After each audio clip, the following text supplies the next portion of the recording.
Pessoal, então vamos lá, vamos iniciar nosso bate-papo aqui, Altos Papo, nosso podcast. Hoje temos o prazer de receber aqui no Altos Papo Ricardo Fulgoni, uma pessoa incrível do espectro autista, cuja trajetória é um exemplo de superação e sucesso. Ricardo Fulgoni atualmente desempenha suas habilidades e competências como juiz de direito no Tribunal de Justiça do Paraná. Ricardo não apenas alcançou sucesso em sua carreira profissional, mas também tem sido uma voz ativa na comunidade autista, mostrando que é possível superar obstáculos e atingir metas significativas. Estamos ansiosos para explorar sua jornada, entender os desafios que enfrentou e descobrir como ele usa suas experiências únicas para influenciar positivamente a vida de pessoas ao seu redor.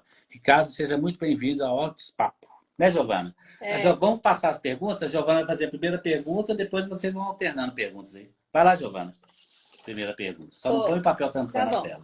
Poderia nos contar como é quando foi a descoberta do seu autismo e se isso impactou sua trajetória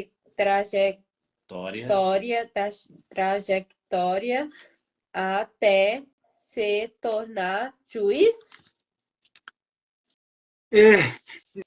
Obrigado, Giovana. Primeiro, obrigado pelo convite. Eu estou muito feliz de estar falando com você. Já tem bastante tempo que eu te acompanho aí nas redes sociais. E quando eu recebi o seu convite para falar aqui com você, eu vibrei. Falei com a minha esposa, olha, ela sabe quem eu sou. Ela está falando comigo, que legal. Então, obrigado pelo convite. E, bom, a minha descoberta, né, do autismo, ela não foi como a sua, que foi mais nova, né, quando criança, adolescente, não, já foi agora, né, depois de velho. Eu não sou velho, mas já foi com uns 30 e poucos anos, e foi justamente no período que eu estava estudando para o concurso da magistratura, né. Eu sempre fui diferente, eu sempre funcionei de um jeito diferente, mas eu não tinha a menor ideia de que isso poderia representar o autismo. E o período da pandemia foi muito duro para mim, foi uma quebra de rotina assim, muito forte. Eu sempre fui muito apegado à rotina e eu já vinha fazendo provas para os concursos de juiz quando a pandemia tirou as provas do radar, então isso foi uma quebra de rotina muito forte e eu passei a ter crises muito fortes. E aí eu passei a procurar ajuda, né, ajuda médica, e aí depois de algum tempo veio essa suspeita de autismo, nós investigamos, e veio essa descoberta, né, do autismo, que para mim foi muito reveladora, né, todas as dificuldades que eu sempre tive ao longo da vida, tem uma explicação, de fato eu sou autista e isso faz com que eu seja diferente, está tudo bem ser diferente, né? E eu tive medo, falei, bom, eu estou estudando para a prova de juiz, né? Eu não conhecia nenhum caso de alguém que com autismo teria conseguido passar numa prova de juiz, mas os médicos me incentivaram, não, continua, segue em frente. E eu continuei, eu segui em frente, e aí eu tomei a decisão de não guardar isso para mim, de falar para as outras pessoas, de contar para as outras pessoas. E nos concursos que eu fiz, passou a ser a mesma coisa, eu comecei a falar para o tribunal, olha, eu sou autista, eu quero ser juiz, e eu fui muito bem recebido, fui muito bem acolhido pelos tribunais onde eu fui passando. Eu cheguei nas últimas fases do Tribunal de Rondônia e do Tribunal aqui do Paraná, e tive a aprovação final aqui no Tribunal de Justiça do Paraná, onde eu fui muito bem recebido. Então eu vejo que as instituições estão ficando cada dia mais preparadas, né, para lidar com as pessoas com autismo, com as pessoas com deficiências em geral, e graças ao trabalho, Giovana, que você tem feito, né? Que outros autistas têm feito, de falar nas redes sociais, de desmistificar o autismo. Então, se hoje eu estou aqui, se hoje eu posso exercer a minha profissão, né, mesmo sendo autista, eu agradeço muito a todo mundo que fala abertamente, a você, a sua família, que traz esse tema, essas questões do autismo, para que todo mundo possa conhecer. Então, mais uma vez, muito obrigado. Né? Posso fazer pergunta para você também? Pode sim. Ó, eu tenho muita curiosidade. Eu vi. Deixa eu te mostrar uma coisa, porque a gente tem hiperfoco, né? Os autistas têm hiperfocos. Eu, ao longo da vida, eu fui tendo alguns, né? E um muito forte que eu tenho é com automobilismo, com corridas de carro. Tanto que na minha infância, o mais próximo que eu cheguei de ser artista de algum modo, de pintar e desenhar alguma coisa, foi isso aqui. Eu desenhava pistas de corrida de Ah, carro, as pistas da Fórmula 1. Eu simplesmente desenhava com canetinha. Isso aqui são desenhos feitos na minha adolescência, eu estava no ensino médio. Tanto que é uma folha timbrada da minha escola do ensino médio. E eu simplesmente desenhava as pistas de corrida. E isso me dava uma paz, né, quando eu estava fazendo esses desenhos. É incrível, sem eu saber que eu era autista na época, sem saber que isso era um hiperfoco. E eu vejo que você tem desenvolvido essa veia, né, artística, né? E eu queria saber como que você se sente quando você está fazendo arte, quando você está fazendo esculturas, pintando. Como que você se sente? bom, sabe? O meu hiperfoco é filmes e séries. E sabe, até que seu hiperfoco é bom. Talvez se um dia essa minha história. Peraí, depois eu falo. Primeiro, olha, meu hiperfoco é filmes e séries. E a arte é um talento que eu mesma eu ganhei. Tipo, eu sempre assistia desenhos e séries quando eu era filmes e séries na minha infância. E aí, uma vez eu tava tentando até desenhar a Peppa Pig, porque a série dela aparecia, só que aí aparecia outra série, então eu tentava fazer o que eu tinha visto, e a inspiração aparecia, e aí foi assim, entende? O negócio da arte. Eu sempre gostei de filmes e séries, e às vezes eu imagino isso como fosse filme na minha cabeça. Nossa, que legal, né? Que a gente pega aquilo que a gente gosta e tenta produzir, né? O hiperfoco é isso, a gente se sente confortável. Então eu fico muito feliz de encontrar hoje outras pessoas como você que tem, né, uma adolescência, você está acabando de sair da adolescência agora. Eu me vejo lá atrás, quando eu tinha a sua idade, que era bastante semelhante. Então eu fico muito feliz. E sabe, o seu hiperfoco até que é legal, entende? Por exemplo, olha, esse seu talento é tão ótimo que sabia que eu tô fazendo uma história legal que se chama Corrida dos Reinos? E talvez até isso aí pode até virar pista de corrida, entende? Ah, eu vou gostar muito. Onde tem carrinhos correndo, eu paro para ver. Ok. E mais uma coisa, olha, como juiz de, peraí, como juiz de direito autista, você poderia compartilhar como a gente os desafios que enfrentou nessa função.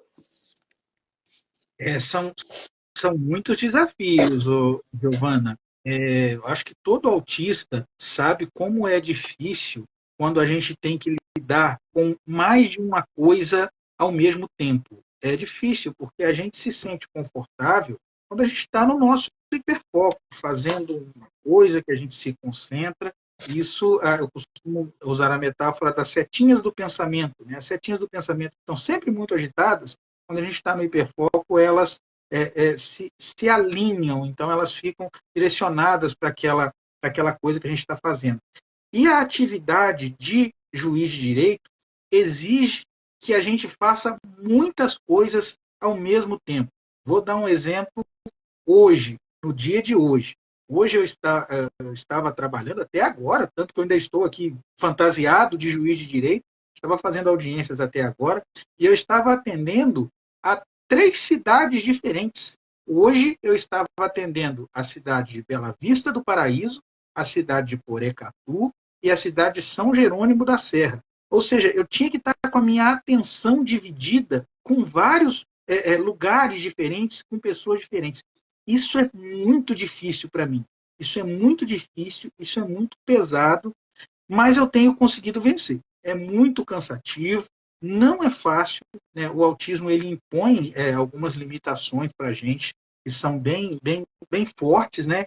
E tem sido difícil, mas eu tenho conseguido superar. Eu tenho tido apoio do meu tribunal, que tem uma estrutura muito boa, né? E como eu disse, é uma instituição muito alinhada. Inclusive hoje nós tivemos um seminário, né, no Tribunal de Justiça do Paraná para tratar justamente das pessoas com deficiência. Então, eu sinto que eu estou no lugar certo, né? Eu fico muito feliz com esse trabalho que eu tenho conseguido fazer aqui. Mas, Giovana, deixa eu te perguntar uma coisa também. Lembrando da minha época, quando eu tinha a sua idade, estava na escola, né? Eu tinha muitas dificuldades em fazer amizades, em manter, né, amizades, porque justamente por conta disso é difícil a gente lidar com mais de uma pessoa ao mesmo tempo, né? Isso não é muito fácil. Né? Como é que é você na escola? Você tem muitos amigos? Como que é? Bom, na minha escola, sabe? Eu meio que eu tenho amigos sim, só que uma vez eu tentei me tornando andando com umas meninas, só que aí fiquei com tédio e aí eu decidi andar sozinha comigo mesma. Geralmente é difícil entender. Por exemplo, eu, por acaso, eu gosto de ficar sozinha e não sou de falar muito. E as únicas coisas que eu falo são filmes e séries, entende? Às vezes, quando eu tô pensando no filme de, deixa eu pensar, pode ser de Madagascar, Trolls, ou até Shrek, ou até mesmo Divertidamente, ou até mesmo As Aventuras de Tadeu, isso aí, entende? É, Entende? eu entendo, eu também às vezes tenho preguiça de gente, né? Nada como a gente poder ficar sozinho no nosso cantinho. Então tem hora que a gente precisa, a gente que é autista, a gente precisa, né? É Mas tem mesmo. hora, mas tem hora quando a gente acha amigos que gostam das mesmas coisas que a gente, igual você falou que gosta muito de filmes e séries, quando você acha alguém que gosta daquela mesma série, daquele filme que É, você eu, assistiu, eu aí é legal, né? eu converso, eu continuo conversando e eu me lembro cada detalhe do que eu vi de um filme. Cada detalhe faz. Eu me lembro bem. É, eu também tenho uma memória assim bem detalhada com aquelas coisas que eu gosto. Se eu tenho um filme, uma série que eu gosto, eu me lembro até de detalhe que eu não queria lembrar, porque são muitos detalhes a gente acaba lembrando. Então, que legal, mais uma semelhança, né? Veja, eu estou com 30 e todos anos, né? Quase 40, vou fazer 37 no mês que vem, e eu tenho o dobro da sua idade. E eu voltando no tempo, vivendo quando eu tinha a sua idade, eu vejo muitas semelhanças. Então, muito legal estar aqui conversando com você. Obrigada. Ah, e mais uma coisa. Considerando sua perspectiva, Perspectiva. perspectiva isso, aí, única, como você acha que o autismo influencia sua abordagem e tomada de Decisões decisões nos, nos, nos casos. nos casos que você julga. Se quiser que eu repita aqui, eu leio de novo, tá? Não, Aqui, ó, vou não ler. precisa, não Mas vou só ler para precisa, o pessoal Gil. que está na live aqui, às vezes alguém não entendeu. Ah, Vou só repetir aqui, ó. perfeito. Considerando sua perspectiva única, como você acha que o autismo influencia sua abordagem e tomada de decisões nos casos que você julga? Eu percebo que eu formo a minha ideia do que eu noto bastante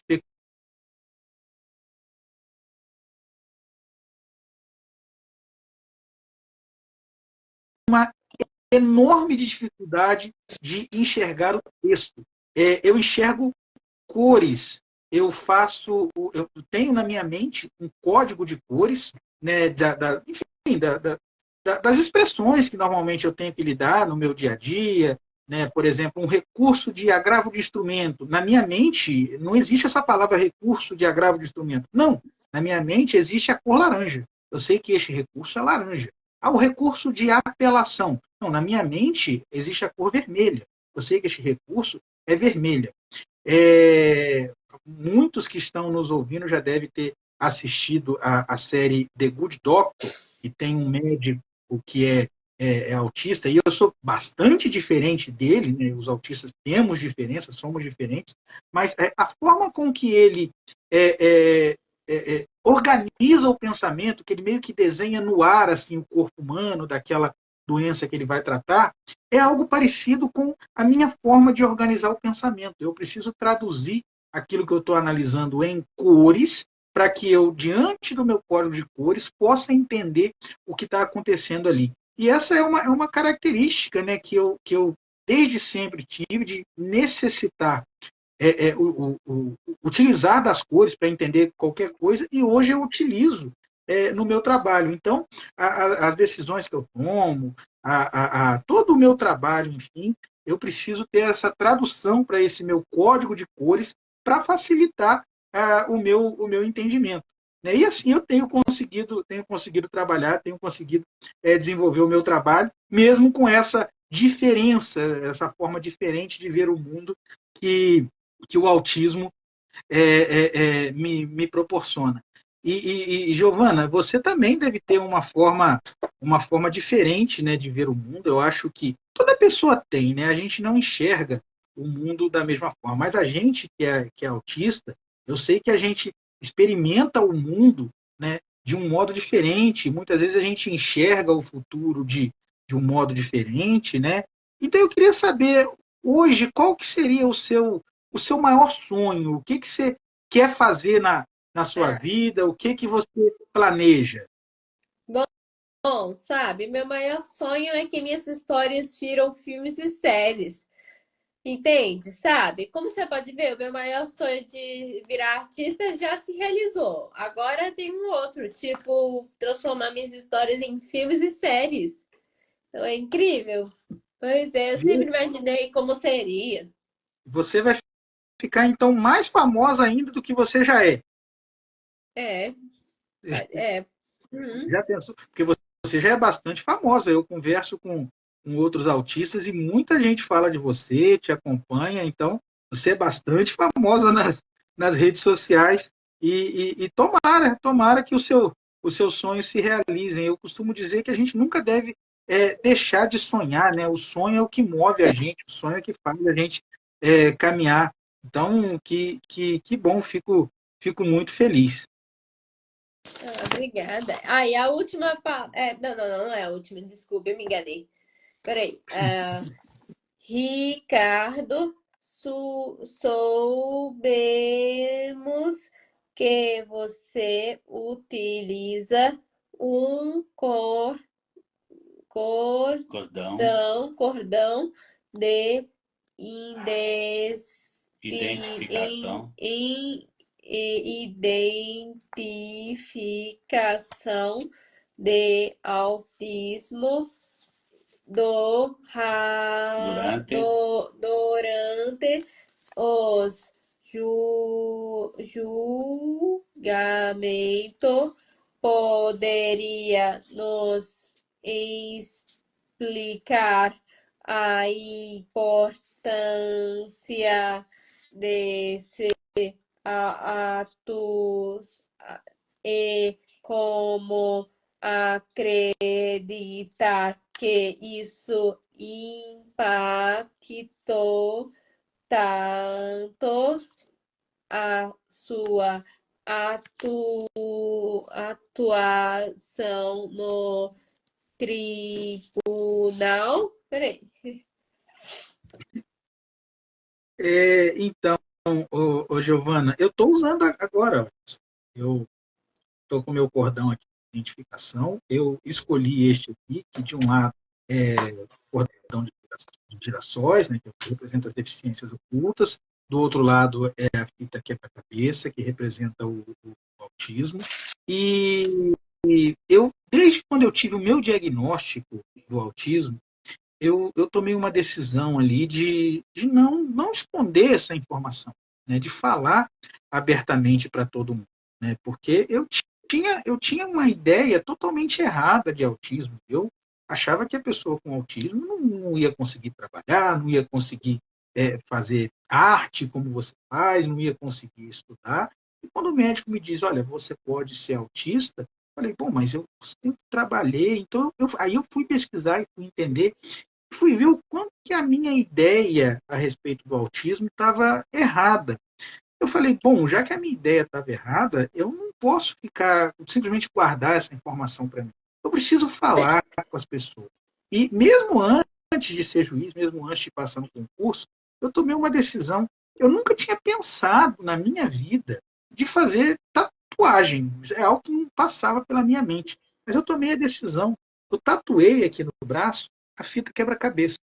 Porque eu queria falar para as pessoas, olha, eu sou assim, eu sou diferente, eu sou autista, e está tudo bem ser diferente. Eu tenho uma série de limitações que a minha deficiência me impõe, mas está tudo bem, eu também consigo fazer muitas coisas. E é importante que a gente fale isso para as outras pessoas. Agora, quando eu estou atuando como juiz de direito, eu não tinha pensado até então em usar a fita. Até que eu vi uma postagem no Instagram do juiz Dr. Alexandre Moraes da Rosa, que é juiz em Santa Catarina, que é autista, e que ele estava usando a fita na sua atuação. E aquilo me despertou. Eu falei, ora, por que não? Né? Eu nunca pensei em termos de identificação, porque no meu trabalho, no fórum, todo mundo sabe que eu sou autista, como eu disse, eu falo abertamente sobre isso. Né? Então, vamos lá, ali eu não preciso me identificar, o pessoal sabe quem eu sou, sabe que eu sou autista, mas a fita é mais do que a identificação.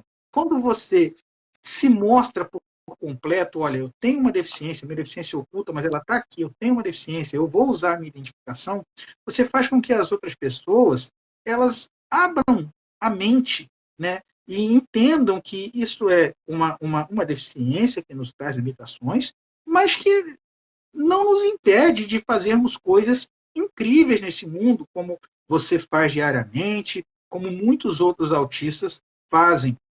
Eu me lembro, quando eu fui matricular o meu menino na escola, eu tenho um menininho de 6, 7 anos, um menininho que é autista, mas não por herança genética minha, porque ele não é meu filho biológico. Ele é filho da minha esposa, que quando veio para mim, minha esposa é autista, e eu a conheci nas redes sociais, depois que eu tive o meu diagnóstico, né, procurando a minha turma, falei, bom, deve ter mais gente como eu por aí. Foi assim que eu conheci minha esposa, e quando ela vem para mim, vem um pacotinho de 4 anos, que é o menininho dela, que certamente por herança genética dela, herdou o autismo. Né? E foi uma identificação tão forte com esse menininho, porque quando eu olho para ele, é como se eu olhasse para mim, uma criança que foi lá atrás com muitas dificuldades e que não tinha a devida compreensão, e aí foi algo tão forte que ele se tornou efetivamente meu filho, e hoje até de papel passado, eu adotei, ele usa meu sobrenome, então se tornou meu filho. Mas quando eu fui matriculá-lo na escola, a minha primeira preocupação foi, eu perguntei para a diretora, vocês têm alunos autistas aqui, porque o meu filho é autista, então eu queria saber a experiência da escola. E a escola disse, não, a diretora disse, né, nós temos alunos autistas, nós estamos acostumados a lidar, temos uns 4 ou 5 alunos autistas, mas a gente tem outros 4 ou 5 também que a gente sabe que eles são autistas, mas os pais se recusam a buscar o diagnóstico, se recusam a buscar compreender. E aquilo me tocou muito. Veja, aquelas crianças estão sendo impedidas de ter um acesso a intervenções precoces que podem ajudar no desenvolvimento delas, e por conta dessa ideia, dessa dificuldade dos pais de aceitar e de compreender, elas não estão tendo acesso a essas terapias precoces. Então, eu falei, bom, a gente precisa desmistificar isso, a gente precisa falar abertamente. Quando eu falo, olha, eu sou juiz de direito, mas eu sou autista, eu tenho essa deficiência. eu tenho uma série de limitações. E está tudo bem, a gente pode chegar longe, né? E eu vejo que isso abre a mente das pessoas. Por isso é tão importante. É mais do que uma identificação pessoal. Isso é uma bandeira que a gente carrega e que eu decidi carregar. Eu decidi falar abertamente sobre isso. Mas, Giovana, falando um pouquinho de você agora, nas suas tarefas assim diárias, né, do dia a dia, o que você tem mais dificuldade e o que você tem mais facilidade? Você me perguntou como que é o meu trabalho, né, em razão do autismo. Aí eu quero saber de você, né, em razão do autismo. Você certamente tem facilidades com algumas coisas e tem dificuldades com outras coisas. Como é que é isso no seu dia a dia? Bom, eu tenho dificuldade de umas coisas mesmo. Tipo, ler, eu leio muito lento. E também tem umas palavras que eu não entendo, entende? O que quer dizer a palavra com um K e um A, e um I, um K e um I, entende? E também eu tenho dificuldade também de cheiro de comida que eu não gosto, como arroz doce. Eu não gosto de arroz doce. E também eu tenho dificuldade, e também eu não gosto de aceitar um compromisso em cima da hora. Geralmente isso meio que bagunça meu planejamento de dia, que eu planejo num dia. Nossa, eu também, né? Compromisso em cima da hora. Meu Deus, a gente precisa de planejamento, gente. Não custa falar com antecedência o que vai acontecer para a gente se planejar e se organizar. É muito ruim. Você fica em sofrimento se sai dos planos assim o que estava planejando. Sim, às vezes sim, sim.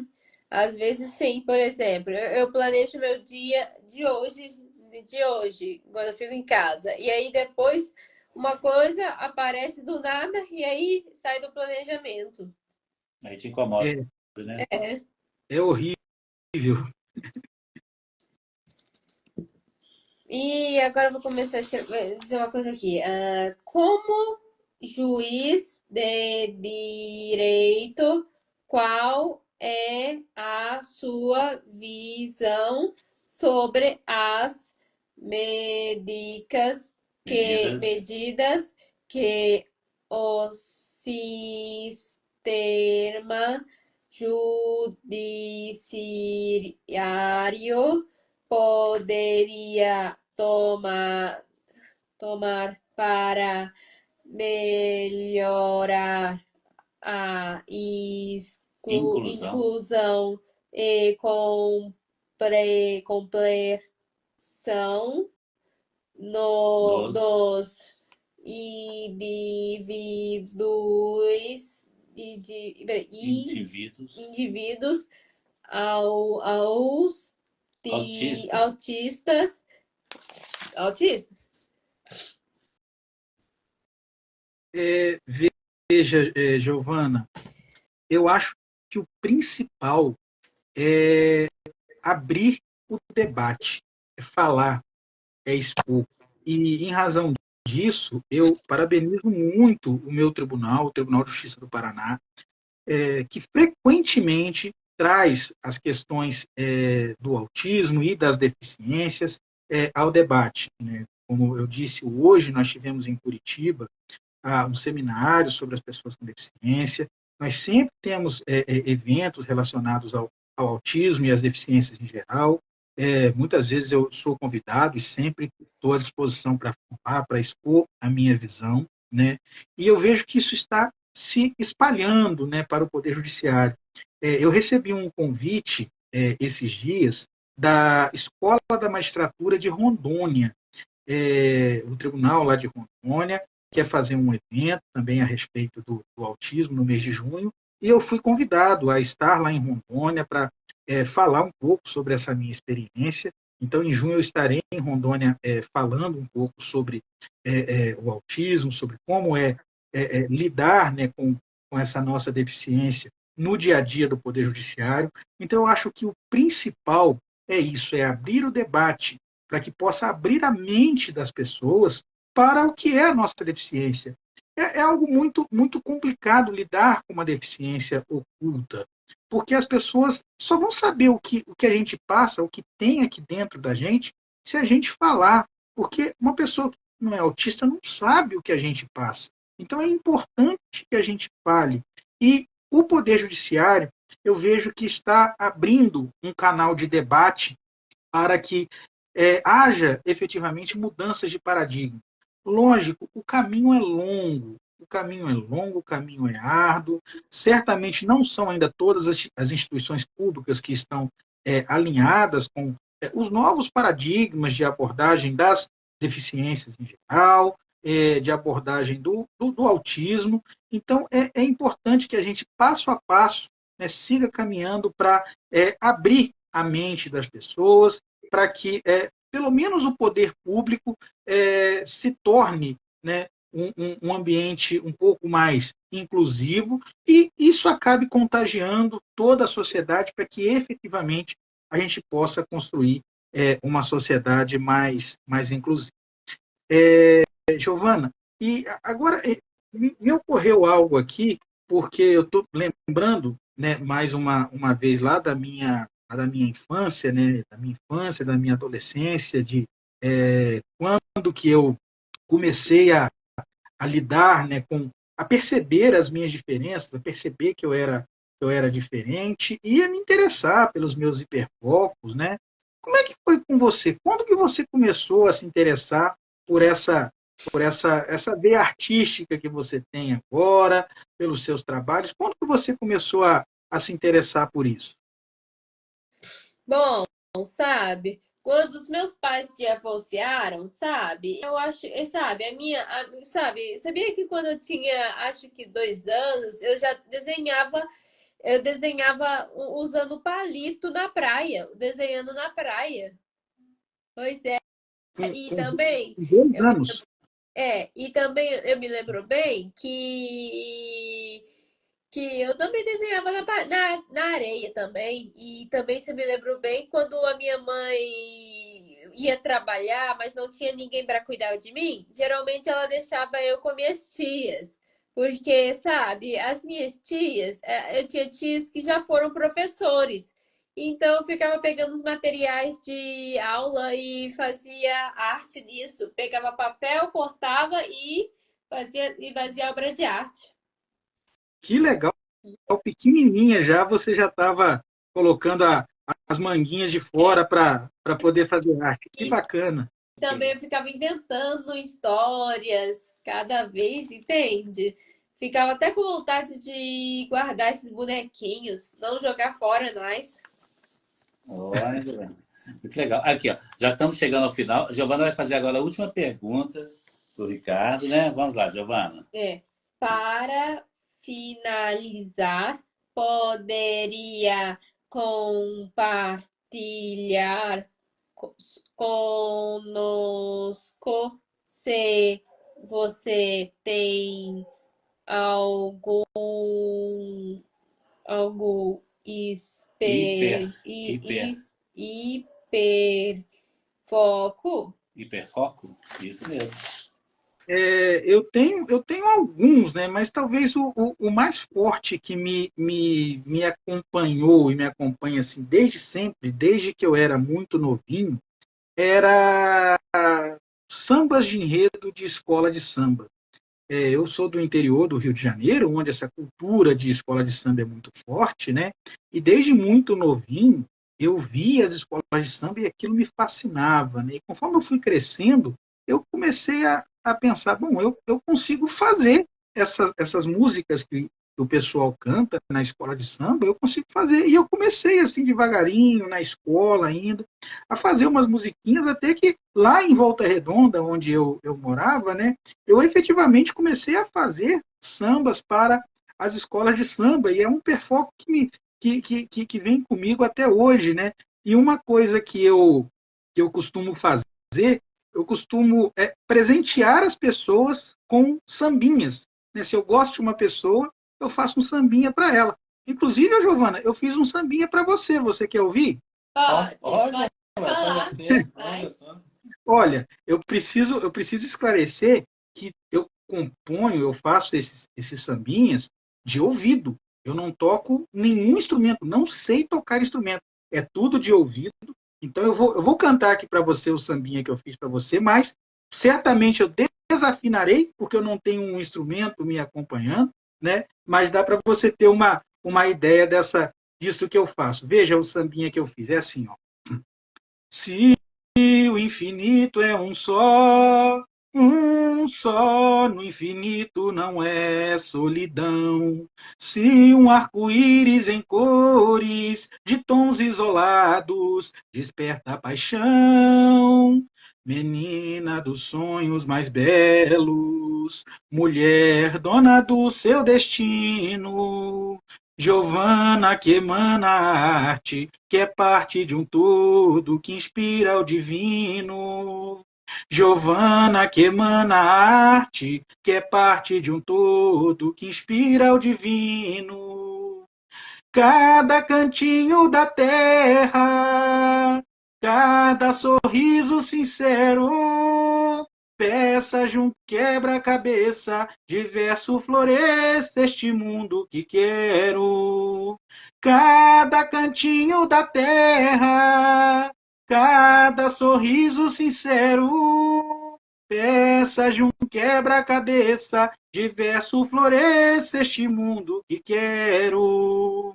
Se o infinito é um só no infinito não é solidão. Se um arco-íris em cores de tons isolados desperta paixão, menina dos sonhos mais belos, mulher dona do seu destino, Giovana que emana a arte, que é parte de um todo que inspira o divino. Giovana que emana a arte, que é parte de um todo que inspira o divino. Cada cantinho da terra, cada sorriso sincero, peças de um quebra-cabeça, diverso floresce este mundo que quero. Cada cantinho da terra, cada sorriso sincero, peças de um quebra-cabeça, diverso floresce este mundo que quero. É isso, espero que você tenha Que isso, gostado. parabéns, viu? Nossa, Devia ser cantor. não, parabéns, viu? E sabe que eu sou advogado e sou músico também, né? Sou baixista. Tá, parabéns, o samba perfeito, viu? Muito bonito mesmo, viu? Ah, obrigado, obrigado. Fico muito feliz de ter participado aqui, de ter conversado com você, Giovana. Muito obrigado pelo convite. Nós também ficamos muito felizes, agradecemos Estamos por ter muito aceitado o felizes. convite, né? Agora a Giovana vai despedir de todo mundo daquele jeito dela, né, Giovana? Então, pessoal, quem gostou, podem dar os corações e se divirtem-se. Obrigado, obrigado, Ricardo. Obrigado, pessoal que está aí na live. Valeu, tchau, tchau, pessoal. Obrigado.